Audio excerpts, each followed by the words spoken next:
I'm back. And as you can see, I'm fine. The swelling has gone down. This is how we are looking today.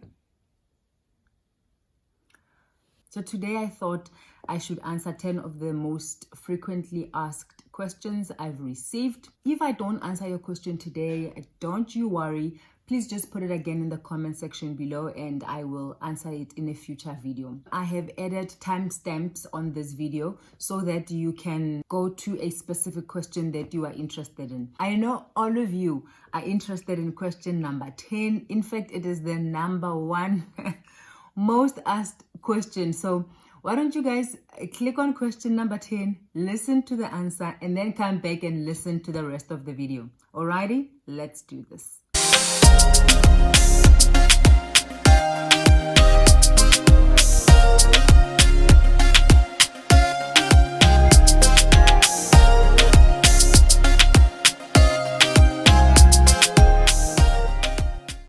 Hello Xewani, Namaste. My name is Boitumelo. Rikhotso, a South African living in Botswana. Thanks for watching. Today, as I record this episode, it is the 28th of December 2020.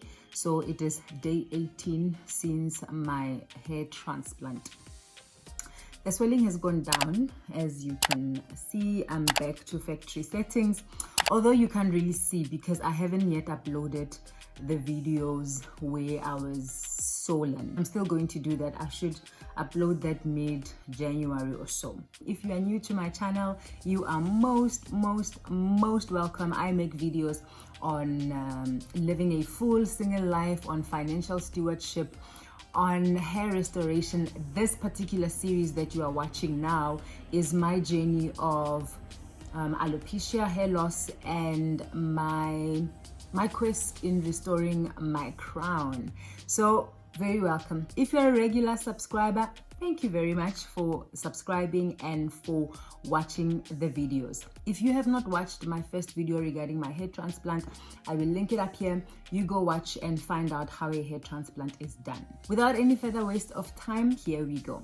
Question number 1 is, what is a hair transplant and how is it done? So I'm going to answer these questions from a layman's perspective, right? So I'm going to answer these questions as somebody who has gone through a hair transplant, somebody who was interested in the procedure, but there wasn't a lot of information online in terms of people who have gone through the process, which is why I decided to chronicle this journey for anybody else who is interested or considering a hair transplant so that you can know what to expect. So in layman's terms, I will say a hair transplant is a surgical procedure where hair is removed from a donor area to a recipient area. A donor area is the area that is donating the hair. So the donor area is the back of the head.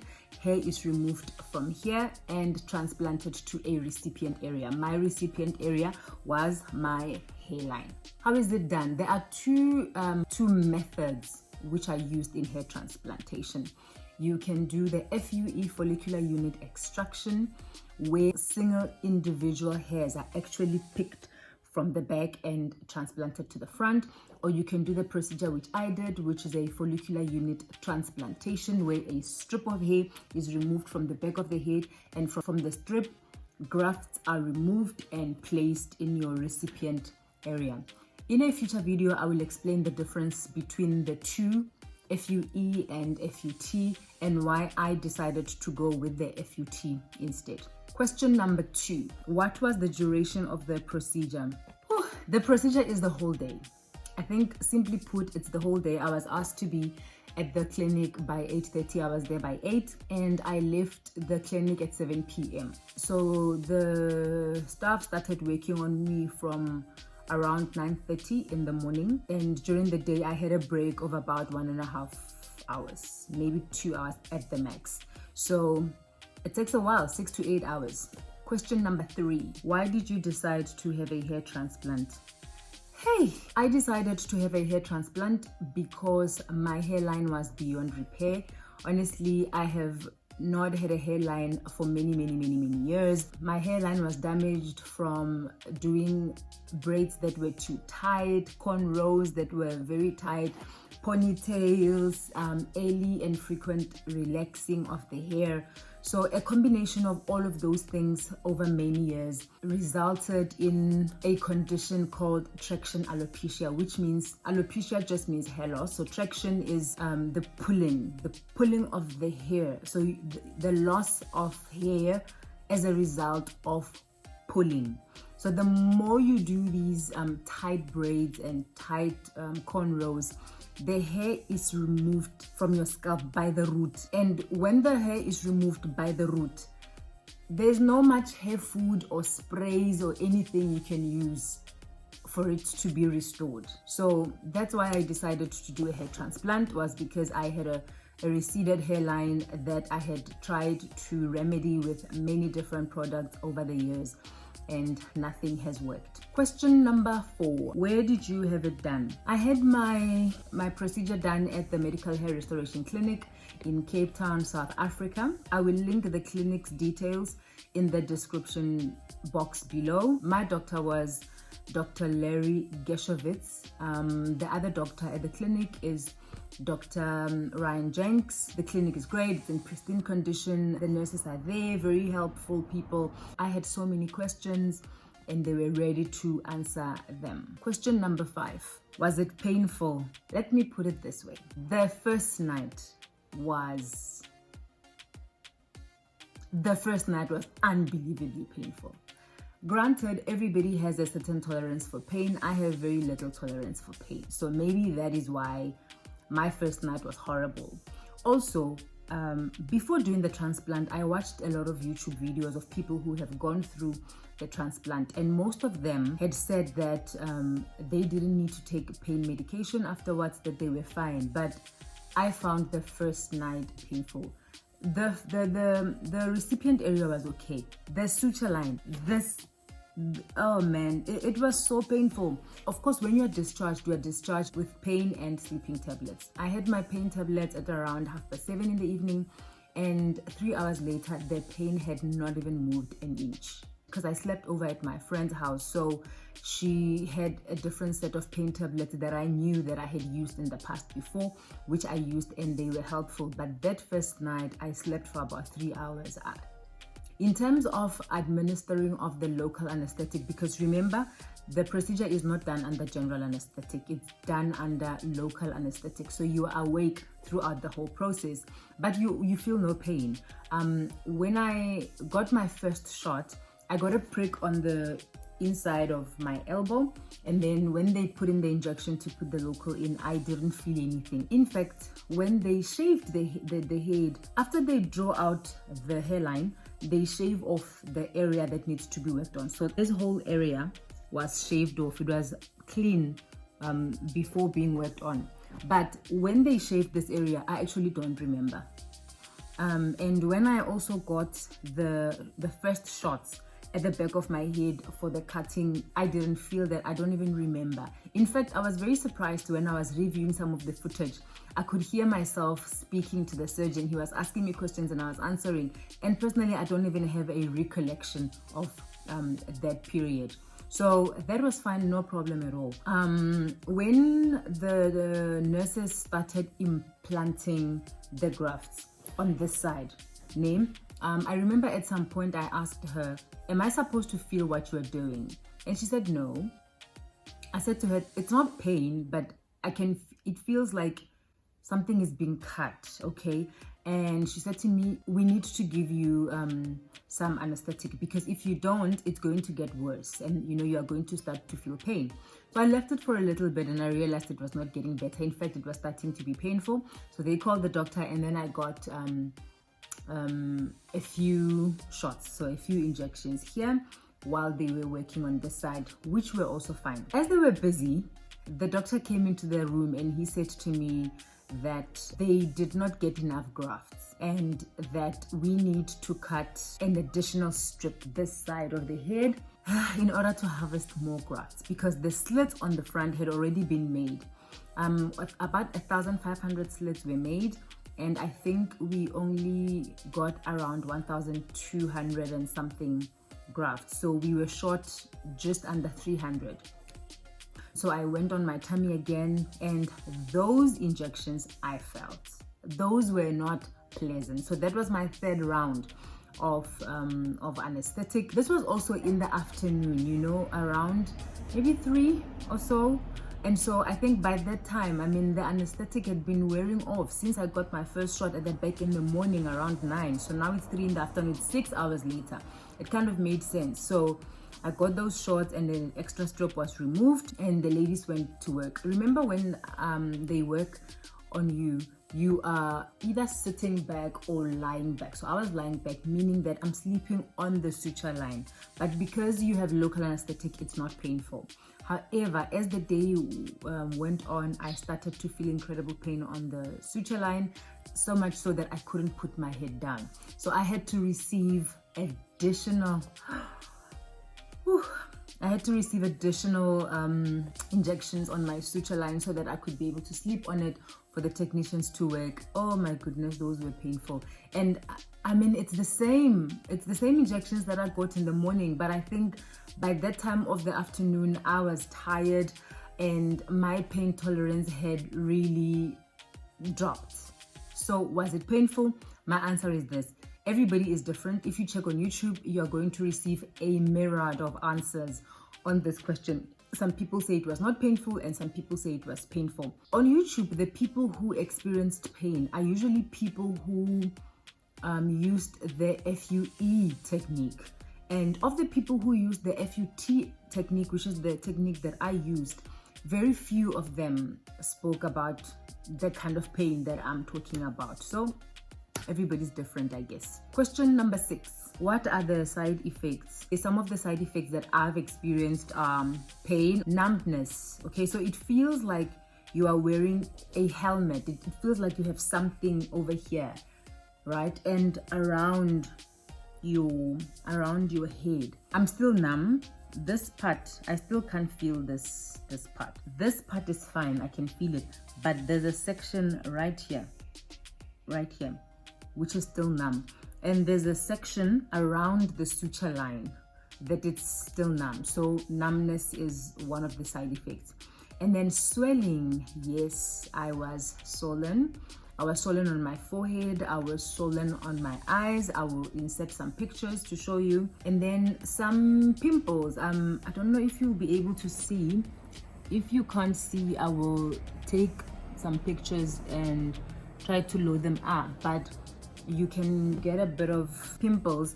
I say ingrown hair, but it's probably not ingrown hair. I don't know, you know, the surgeon will correct me. I'm sure he's gonna watch this video and then he will correct me, and then I'll come back and correct you. But it's like little pimples that can form on the transplanted area. I understand this is due to the hair trying to push through the scalp, which is why it's easy for me to say that these are ingrown hairs. Another side effect is itchiness, both on the recipient area and on the suture line.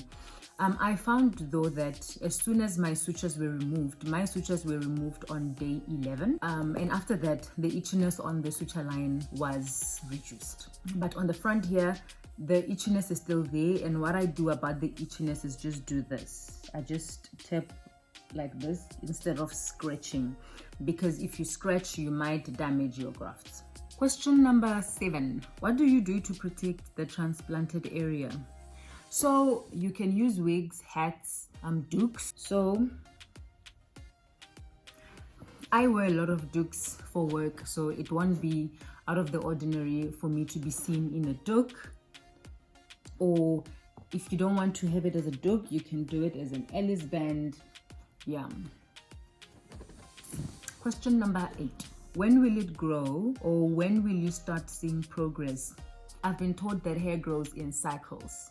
So what I have been advised is going to happen is this. If you look closely at the transplanted area, you will see that there are tiny bits of hairs. Those hairs, I'm told, are going to shed, which I have seen sometimes when I wash my head, I can see little pieces of hair in the basin, but I'm told that's nothing to worry about. That's one of the things that are expected to happen. That is called the shedding phase. So most or all of the newly transplanted hair is going to shed. What can also happen is that the area where the hair has been transplanted to, where there was hair in the past, that hair can also shed, and that is called shock loss. After the shedding phase, the hair goes into a sleeping phase for about 3 months while it is growing a new hair.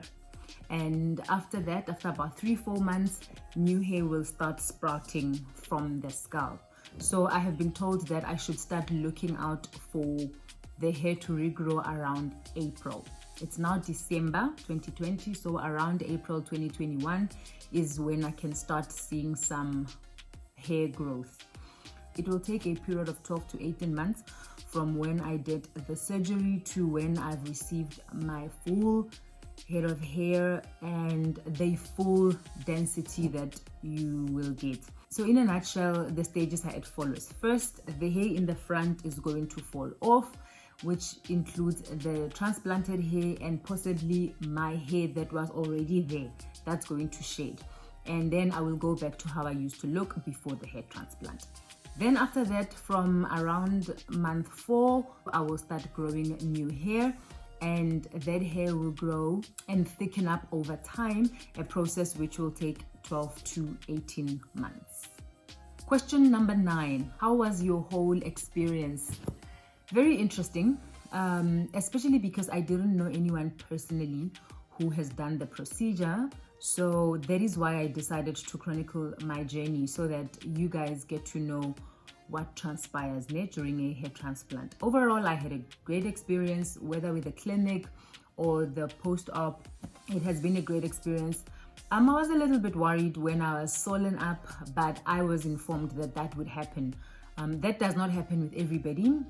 Some people are more prone to swelling than others.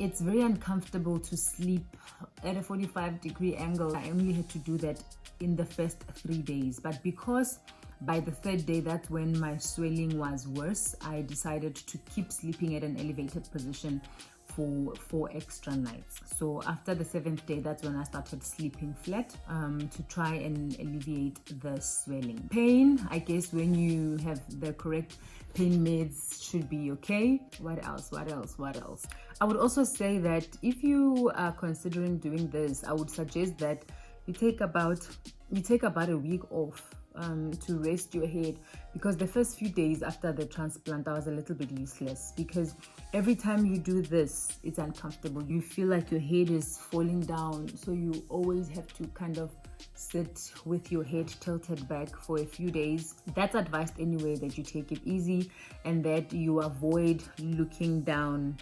unnecessarily. So I think that's all I can think of right now, but we have another 12 months to discuss my experience. So if I remember other things, I will talk about it.